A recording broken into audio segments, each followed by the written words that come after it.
Dans cette vidéo, on va commencer avec une vérité assez universelle. C'est canon dans la vie de chaque garçon, chaque homme. Il arrive un moment où est-ce qu'il doit simplement prendre position. PlayStation, Xbox, Ronaldo, Messi. On prend position jusqu'à être prêt à mourir pour défendre notre choix, quitte à forcer nos gosses à rejoindre le même camp. Et dans One Piece, c'est pareil, on a du Zoro Sanji, du Mihawk Shanks, mais aujourd'hui j'aimerais plutôt m'attarder à mon raisonnement qui me pousse à choisir Edward Newgate lorsque ça vient au pirate le plus fort de sa génération.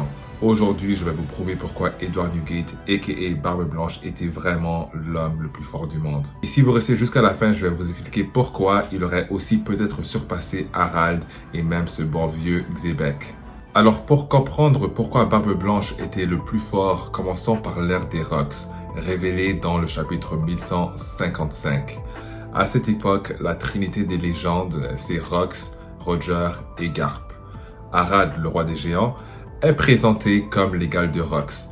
Mais Barbe Blanche, il est aux abois. Il ne figure pas dans la Trinité, il n'est pas sous les projecteurs, et ça a fait beaucoup jaser, tout le monde s'est mis à sous-estimer Barbe Blanche. J'ai entendu des « Oh, Newgate n'était pas aussi fort que ça ». Sauf que, attendez une seconde, il y a plusieurs choses à clarifier. Premièrement, Newgate est entre 7 ou 9 ans plus jeune que Roger, Garp et Rox. Donc à Good Valley, si quelqu'un était à son prime, c'était forcément pas Newgate. Newgate, on comprend que de base, il a été volé à son capitaine lors d'un Davy Backfight que Rox aurait remporté. Donc le personnage à cette époque-là n'a pas encore eu la chance d'être capitaine d'équipage. Il est fort, mais pas encore le Barbe Blanche, le capitaine pirate qui faisait trembler tout le monde. Et dans le flashback de Loki, Newgate est un personnage secondaire, un peu comme Zoro à la fin du chapitre 1124 où Oda met en avant les figures qui font avancer le scénario. Vite Sanji, Roronoa Zoro, ces deux personnages clés à l'histoire de One Piece, on ne les retrouve nulle part. Et donc oui, pendant le flashback de Loki qu'on peut appeler l'ère des Rocks, Oda va mettre en avant Garp, Roger et Xebec parce que la lumière de Newgate, elle viendra plus tard, après la dissolution de son équipage. Et donc à Good Valley, il n'est pas encore dans la course de l'homme le plus fort au monde, mais attendez parce que tout ça va très vite changer. Fast forward à la prochaine ère, Newgate devient officiellement l'homme le plus fort du monde. Pas juste un titre cool pour frimer, mais une réalité. Force physique, endurance, résistance, tout ça, il l'a. Et dans ces domaines, il surclasse tout le monde, y compris Roger et Garp.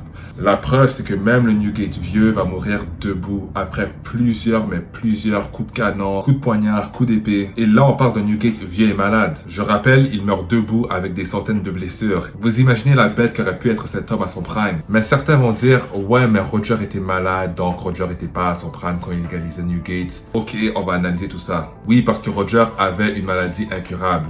Mais regardez sa personnalité.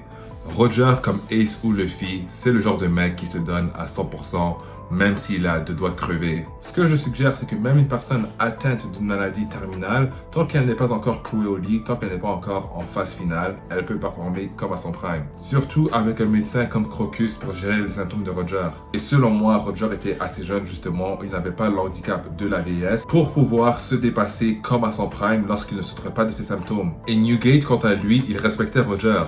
Avec son acquis de l'observation, il aurait probablement senti Roger affaibli et par respect mutuel, il aurait probablement refusé un combat s'il ne pouvait pas y aller à 100%. Je compare un peu la notion de rivalité que j'ai captée entre Shanks et Mihawk et je l'applique à Roger et Newgate et je pense pas que c'est complètement délirant de penser ça. Des rivaux avec une grande admiration mutuelle l'un pour l'autre, je ne pense pas que l'un accepterait de se battre contre l'autre si l'autre était réellement désavantagé. Et de toute façon, de ce qu'on a pu voir de leur affrontement, Newgate n'a pas utilisé son fruit des démons. Alors est-ce que le camp pro-Newgate peut commencer à dire que Newgate ne s'était pas battu à fond? Dans les faits, Newgate est parvenu à tenir Roger uniquement grâce à son acquis. Et pour le coup, certains vont dire que ce combat qu'on a eu dans le flashback de Oden, c'est le seul combat qu'ont eu Newgate et Roger. Mais quand on analyse bien la chose, on remarque que ces deux équipages se connaissaient très bien. Roger dit même à Newgate que c'est la dernière fois qu'ils se verront. Tout laisse à penser que le combat que Roger et Newgate ont eu pendant le flashback d'Oden était loin d'être leur premier combat, seulement leur dernier. Parlons maintenant du Gura Gura no Mi, le fruit du démon de Barbe Blanche. C'est objectivement le paramécia le plus cheaté de l'histoire. Sengoku le dit à Marineford, ce fruit peut détruire le monde. Pas une ville, pas une île, il parle bien du monde et c'est pour ça que Sengoku stressait autant à l'idée d'affronter l'équipage de Barbe Blanche. C'est répété mais plusieurs fois pendant l'arc de Marineford. Newgate peut créer des tremblements de terre, des tsunamis, un combattant qui ne vole pas, genre 90% des personnages de One Piece. n'a aucune chance si Newgate décide réellement de tout casser. Et ce, même à Marineford où il est vieux et malade, il doit protéger ses alliés, il fissure l'île, fait trembler l'océan et envoie des ondes de choc qui font flipper la plupart des marines. Imaginez seulement un Newgate à son prime, sur un terrain sans alliés à protéger, qui se lâcherait à 100%, ce mec-là, c'était une arme antique ambulante. Certains peuvent dire qu'à Marineford, Newgate avoue qu'il ne peut pas rester le plus fort éternellement, et je suis d'accord avec lui. Mais même là, son fruit reste une menace apocalyptique. Ce n'est pas parce qu'il n'est plus le meilleur combattant et qu'il ne peut plus gagner à l'aide de son Haki et de son Yushento que même le vieux Newgate n'a pas son fruit de démon à utiliser comme atout majeur. Son titre d'homme le plus fort, c'était pas juste pour sa vie de pirate, c'est pour sa puissance brute. Dire que son titre d'homme le plus fort du monde n'a rien à voir avec sa force, c'est complètement débile. On dit que Newgate a atteint son titre grâce à sa vie de pirate. Mais justement, il a atteint son titre grâce à sa vie de pirate. Ça veut dire que pendant sa vie de pirate, il a prouvé qu'il était le plus fort. Si son titre n'a pas rapport avec le fait qu'il était le plus fort, alors son titre n'a littéralement aucun sens et Oda ne sait pas écrire. On peut peut-être arguer qu'à Marineford, il n'était pas le plus fort, mais à un moment donné dans sa vie, il a bel et bien été. Et tout implique que c'était pendant l'ère où Roger rôdait les mers. Et maintenant, les vrais problèmes vont commencer parce que là, je m'apprête à proposer que Newgate, potentiellement, aurait même surpassé Rox.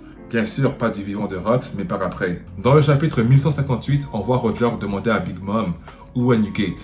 Ça montre quoi, selon moi, que même à l'époque des Rox, Newgate et Roger étaient déjà potes, et non ennemis. Sengoku dit que Rox était le plus grand ennemi de Roger, mais Newgate n'était pas nécessairement dans cette catégorie. Pas parce qu'il était faible, mais parce qu'il était un rival, pas un adversaire à abattre. Comme l'eau, à la fin de la carrière de Luffy, ne sera jamais considéré comme un ennemi de Luffy. Et là, on arrive à un moment crucial dans le chapitre 1158 également, la philosophie de Roger. Roger nous dit clairement sa vision qu'il a de la piraterie. En d'autres mots, son Nindo, son ninja way. C'est de prendre ce qu'il veut par la force. On le voit avec Shaki, il n'hésite pas à y aller avec son équipage. Pendant des années, il essaye à maintes reprises de forcer la dame à rejoindre son équipage. Il est prêt à imposer sa volonté par la force. Mais lorsqu'il veut Oden, qu'est-ce qu'il fait? Il ne demande pas à Rayleigh et Gaban de l'aider à éteindre Newgate au besoin. Rappelons-nous qu'à l'époque, Newgate se coltinait Marco jeune, Vista jeune et Just jeune. Ça aurait pas dû être la tâche la plus compliquée pour Roger s'il le voulait vraiment. Lui et ses ailes auraient pu rouler sur les petits de Newgate, ensuite vaincre Barbe Blanche et capturer Oden, comme Kuzan a capturé Pudding à Whole Cake Island pour que Barbe Noire puisse peut-être lire les polyglyphes. Non, rien de tout ça. Roger décide de se mettre à genoux pour demander gentiment à Barbe Blanche de lui prêter Oden. Vous réalisez ce que ça veut dire?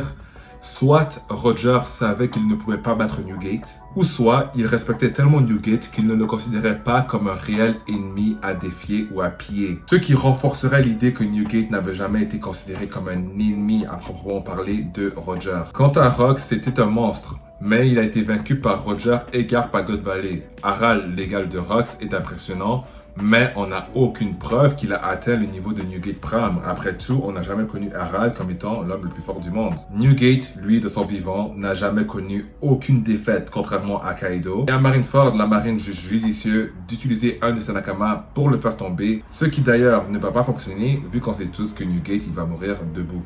Je conçois que Roger et Rox étaient des génies du combat, mais Newgate, c'est juste un monstre pur en termes de puissance avec une arme nucléaire dans la poche. Au bout du compte, même si on peut prouver qu'il n'était pas nécessairement le meilleur combattant, reste que son arme secrète, son fruit du démon, c'est une arme antique et ça, peu de personnes veulent réellement le comprendre. Et voilà les gars, Barbe Blanche était l'homme le plus fort du monde et ça, personne ne devrait le nier. À God Valley, il n'était pas encore à son prime. Pendant l'ère de Roger, il a dominé par sa force, son haki et son arme antique qui était son fruit du démon. Et quand Roger s'est mis à genoux pour demander Oden, ça montre que soit Newgate était trop fort ou soit qu'il n'a jamais été un réel ennemi de Roger comme Rox. Et dans ce cas-là, Newgate ne tomberait pas sous le parapluie des ennemis de Roger. Et ça donne au prime du personnage une chance d'être plus fort que Rox. Dans tous les cas, si on oublie Rox, Newgate était au sommet. Mais je sais que les gens vont vouloir se battre corps et âme pour me dire que Roger malade était plus faible. À croire que Roger et Newgate ne s'étaient jamais battus avant le flashback d'Oden. Les chansons que Newgate et Roger s'étaient affrontés avant la maladie de Roger sont extrêmement grandes. Comme Garp d'ailleurs, quand on suit sa ligne de temps. Je sais que pour la plupart des gens, cette idée de Roger malade, c'est vraiment ce qui a, guidé leur rapport de force pendant près d'une décennie, mais il faut se rendre à l'évidence. Harald contre Rox dans le chapitre 1158 était une leçon d'humilité pour les fans de Rox, À aucun moment dans la vie de Roger, ce mec a marché sans réel rivaux qui pouvaient le tenir tête, et ça inclut son prime. Si quelqu'un pouvait bel et bien performer à un haut niveau malgré une maladie, c'est bel et bien un personnage de manga. Et je ne dis pas que se battre à 100% pour Roger était une bonne idée, c'était probablement comme le Gear Second de Luffy, lorsqu'il réduit son espérance de vie. Roger, avec l'aide de Crocus pour gérer ses symptômes, aurait pu se battre à 100% contre Newgate, surtout vu sa personnalité de forceur. Cela renforcerait l'idée que ces duels-là étaient à égalité, sans excuse de maladie. Après tout, l'argument préféré des anti-Garp, que seule Barbe Blanche ait pu rivaliser avec Roger, Baggy ne spécifie pas que seule Barbe Blanche pouvait rivaliser avec Roger malade.